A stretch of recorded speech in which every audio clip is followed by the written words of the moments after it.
Hello and welcome to my Tuesday training tips. So before I delve into or go a little bit into this little baby over here, just a disclaimer that the information that I put out here is just general information. I go into a lot more detail with my clients, obviously. So this is, in my humble opinion, probably one of the most versatile training tools out there, along with dumbbells and then also barbells. So sort of in that order. And then as you can see from this little station workstation I've put up here, that you'll be able to do, you can have a full-on workout in this little space over here. So without further ado, let's get stuck in. So the following information is just some corrections that I see around the gym, because this guy, Bruh. no, just not, is what I see around the gym quite often. So that is not ideal, but if, you know, that kind of swings get you to sleep better at night, then, you know, knock yourself out. But there is a better way of doing that, especially if you want to swing heavier. The squat swing is not ideal. It's better to get into a hinge and not a squat. All right, so according to my little knowledge, there are two main kettlebell training methods, yes. So one is Girevoy sport or kettlebell sport, and the second one is hardstyle kettlebell training, right? And that the hardstyle kettlebell training was designed sort of by well, I first became aware of it through Pavel Tsatsouline. I hope I'm not butchering his surname. But he is the guy sort of credited with modernizing the kettlebells in the West. So I am going to focus on hard style swings and first teach you the basics. So there are two types of training that you do with a kettlebell. The one is in hardstyle, you have ballistics, which is the kettlebell swing, all right? So this one, and then you also have where you're grinding out, these are grinds, or if you are doing presses and those kind of things. So first of all, today we are going to cover the kettlebell swing and how to do it better. First, before we get to the actual corrections I want to show you, first you want to check that you have the mobility.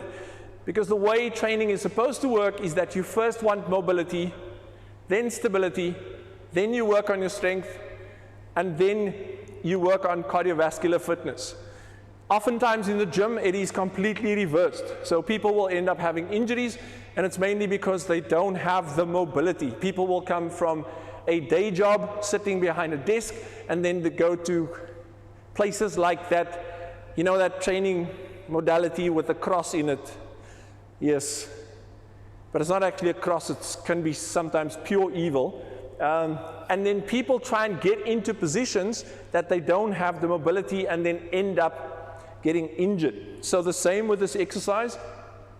Before we go to the correcting movements or the correcting tools that I'm going to use, first of all, to be able to get into these positions, there's a basic mobility check that you can do. What you do is just stand with your legs straight, place your one hand on top of the other, and then just reach as far forward as you can without bending the knees. If you find that you are not able to get down to your toes, then you will likely have a problem getting into this position. But I will, in the next session, just show you how to improve that. For now, what you can do is, for those who are already swinging, doing kettlebell swings, here is a movement that you can do in order to fix the squat type of swing. All right, so you can either use a chair if you're at home, or just have a little station like I've done here. What you do is step up, more or less.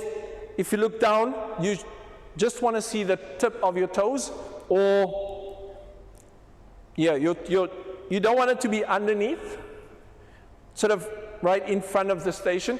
Then what happens is you will then place your hand behind your back and pull your shoulder blades back. So this will prevent you from rounding your back when you go forward. So if somebody lacks the kinesthetic awareness, they'll be more quad dominant, and they will then go shoot the knees forward. But you see what's happening here? You've got an external cue that will help you to get the pattern, the movement pattern right. So what you want to do is keep your shoulders back, try and lower your upper body without touching the step, and back up, go back down. If you find you get here and your knees shoot forward, nope, back, and you will feel a bit of a pull in the hamstring. So again, what you then can do once you've got that sorted, place your hand forward, get your shoulder blades back, and try and get your hands in between the step and your knees. Again, if the pattern is not right, it'll look something like this. Start from the top, push your butt back, hands between. Alrighty, now let's move to this little station. So this represents a wall. So if you don't have a step, if you don't have steps, or maybe a chair, maybe you're living in a tent, I don't know, with Wi-Fi, and you only have maybe the side of the tent, I don't know, I'm just saying, or maybe in a cave, and you just have the side of the mountain there to check your technique or your movement, then this is kind of representative or representation of the wall. So what you want to do to get a similar movement pattern is stand roughly about a foot length away from the wall, right? So again, I often say to people, let's look at daily movement patterns. So say you have a couple of bags in the hand, right? You just took it out of the car, now the car door is open, and you want to close the car door. So it's either sideways, but we're looking for this pattern where you push the door closed. So that is a classic hinge move in your daily life. So what you want here is roughly a foot length away, feet slightly wider than hip width apart. Again, place your hands behind your back, pull your shoulder blades back, and you are going to try and touch the wall or the side of the tent, depending on where you're living, and try to touch the wall and then come back up.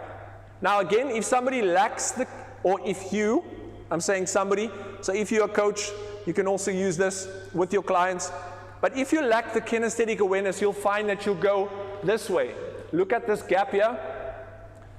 Again, I also want you to take note of where the knees are going and the shins. So what you want is you want the shins to be more upright, and you are shooting your butt back. See how the shins are a bit more upright?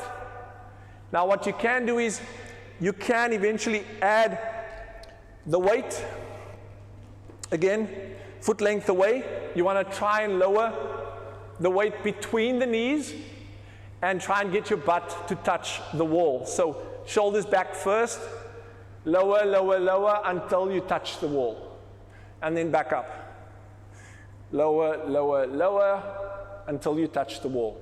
So again, if you're lacking the kinesthetic awareness, it'll look something like this. And this is the classic sort of squat type swing, and what we're looking for the hinge. This is what we're looking for. And that's my 2 little tips for Tuesday training tips. If you have any feedback, please leave in the comments again. And then if you're on YouTube, subscribe, and there's a little bell little icon next to the subscribe button. Click that if you want to be notified of future videos that I'll be releasing, because I will be progressing on every Tuesday or Thursday on from these little tips that I am going to be releasing. All right. Please also share with whoever you feel may benefit from this. Have a super Tuesday further. Ciao for now.